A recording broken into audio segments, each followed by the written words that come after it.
Assalamualaikum warahmatullahi wabarakatuh.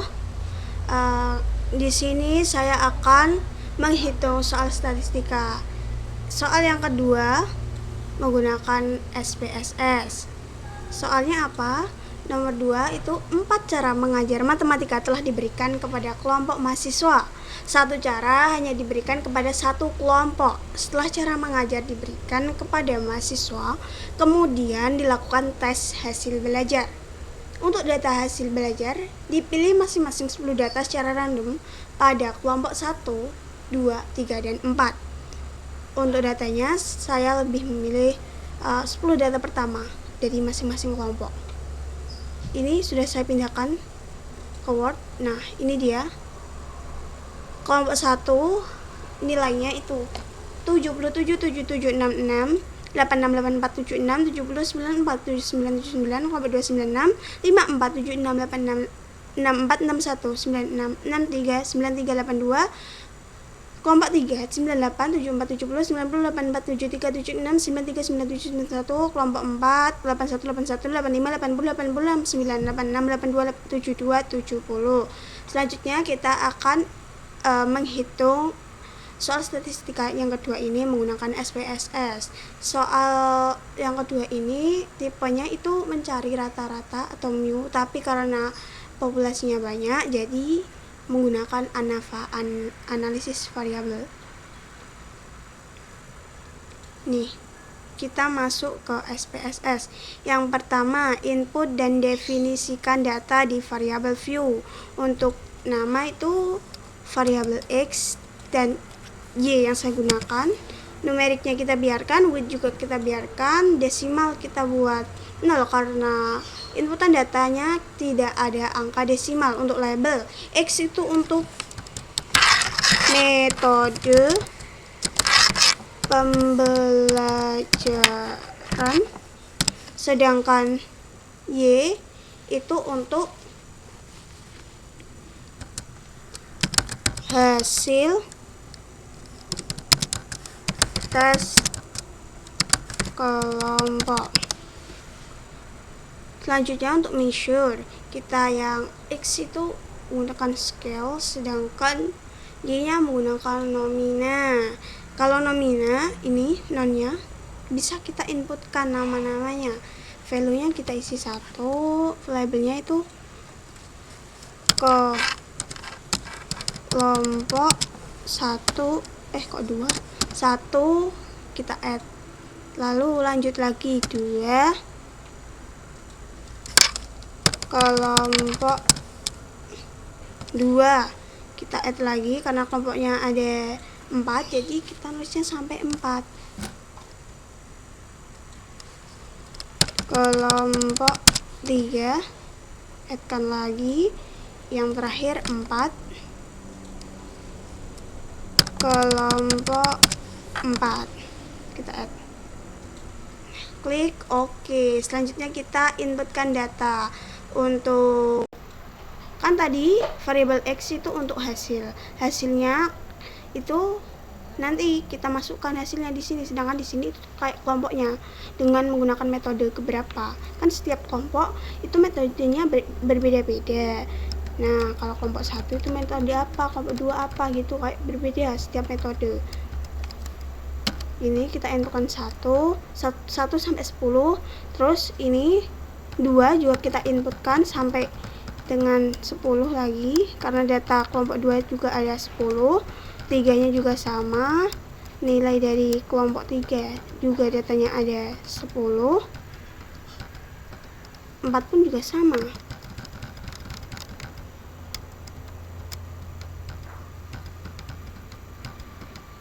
Nah, udah kita lihat, udah kan, 1-nya ada 10, 2-nya ada 10, 3-nya ada 10, dan 4-nya ada 10. Selanjutnya kita tinggal masukin datanya, data atau nilai dari kelompok 1. Kita kopas saja dari Word yang udah saya buat tadi. Nih, copy, terus di sini Ctrl V, di sini klik. Loh, kok kurang 1? 77, 76, 79. Oh, kurang 79-nya kurang 1 ternyata. yang data kelompok 2. Hati-hati dalam ngebloknya, kalau kurang nanti kayak yang tadi. Copy, kita masukkan ke SPSS, kita klik paste. Udah ada sampai 20, berarti kan kelompok 2 nilainya udah ada 10. Terus nilai dari kelompok 3 kita copy juga, kontrol copy, kita masuk ke SPSS lagi, kontrol paste. Udah sampai ada 10 juga. Di sini klik, lalu kita ambil data lagi dari Word, langsung kita copy, kontrol copy, kita masuk ke SPSS, kontrol paste. Setelah itu, karena tipe soalnya menggunakan perhitungan ANAVA, kita klik analis. Lalu ANAVA kan itu untuk menghitung rata-rata tapi populasinya ada banyak, berarti rata-rata kan means, berarti kita klik ke compare means. Means itu untuk populasi 1, independen untuk 2, sedangkan ANAVA itu one way ANOVA. Nah, metode pembelajaran kita masukkan ke faktornya, hasilnya itu dependent list atau variabel terikatnya. Setelah itu kita klik options. Nah, untuk descriptive dan juga homogeneity of variance test kita klik, serta ini continue. Yang terakhir itu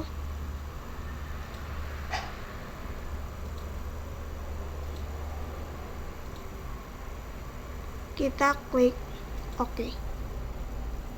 Nah, udah keluar deh hasil dari perhitungan ANAVA-nya. Untuk means, kita copy ya.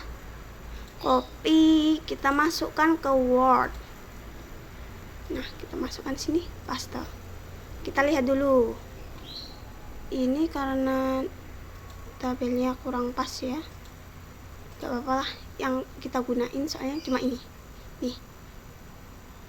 Nah, ini itu rata-rata dari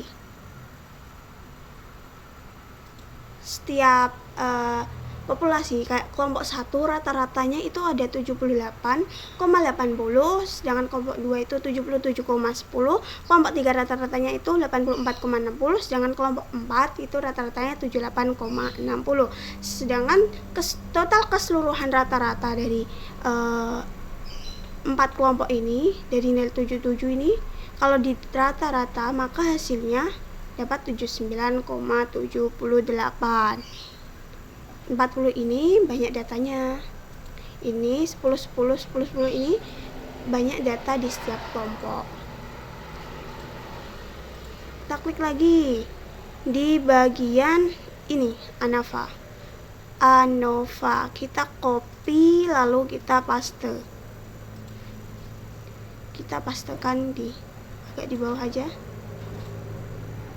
biar kelihatan. Nah, untuk 327,675 itu merupakan nilai dari SST.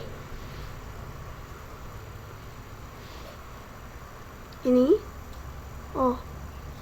kita kasih warna aja,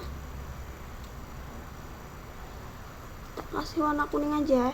Itu nilai dari SST. Apa sih SST itu?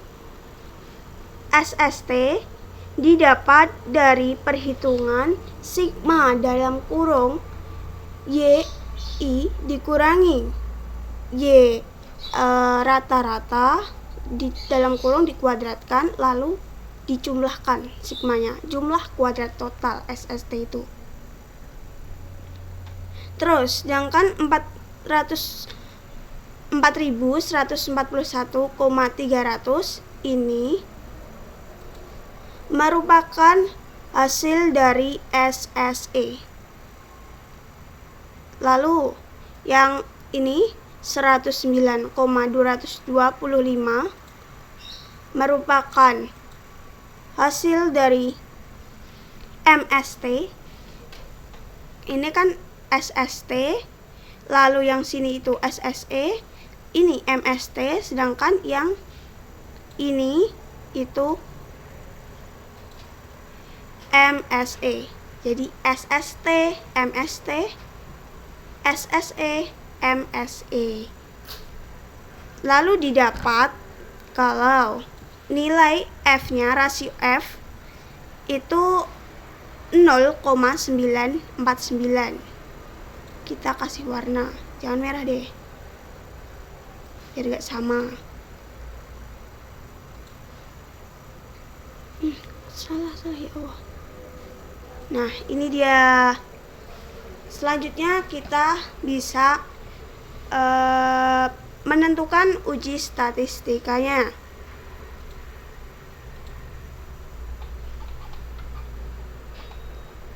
Karena tadi sudah diperoleh nilai dari F 0,949, maka statistika pengujian F sama dengan 0,949. Daerah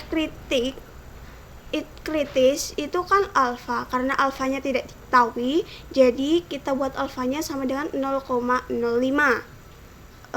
Kriteria pengujian tolak H0 bila F, nilai dari F ini, rasio F lebih dari sama dengan lebih dari doang ya, lebih dari F alfa dalam kurung K-1 N-K.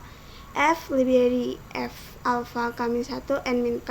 Ini jadi F yang ini yang kita ambil itu ini F alfa dalam kurung K dikurangi 1 N dikurangi K sama dengan F alfanya kan 0,5, sedangkan K-nya itu nilainya 4. 4 dikurangi 1 kan 3, terus N-nya itu ada 40. N itu N total dari data yang kita inputkan. Kan tadi ada 4 kelompok, setiap kelompok itu datanya ada 10, jadi total keseluruhan data ada 40. Jadi 40 N-nya dikurangi K. K-nya itu kan tadi ada 4. 40 dikurangi 4 sama dengan hasilnya 36. Nah, kita tinggal mencari nilai F dalam tabel dalam tabel F itu hasilnya akan dapat 2,80. Nah, kesimpulannya ini tabel yang digunakan tabel F ya. Karena F kurang dari F alfa K-1 N-K yaitu 0,949 kurang dari 2,80 dengan derajatnya itu 3,36, maka H0 diterima. Karena kan kalau ditolak itu kan lebih dari, sedangkan ini kurang dari. Artinya 4 cara mengajar matematika yang diberikan kepada kelompok mahasiswa memperoleh hasil sama ketika mahasiswa dites pemahaman setelah memperoleh cara pengajaran yang berbeda. Artinya 4 cara tersebut sama efektif untuk diterapkan. Nah, itulah cara penggunaan SPSS dalam menghitung soal statistika nomor 2. Terima kasih.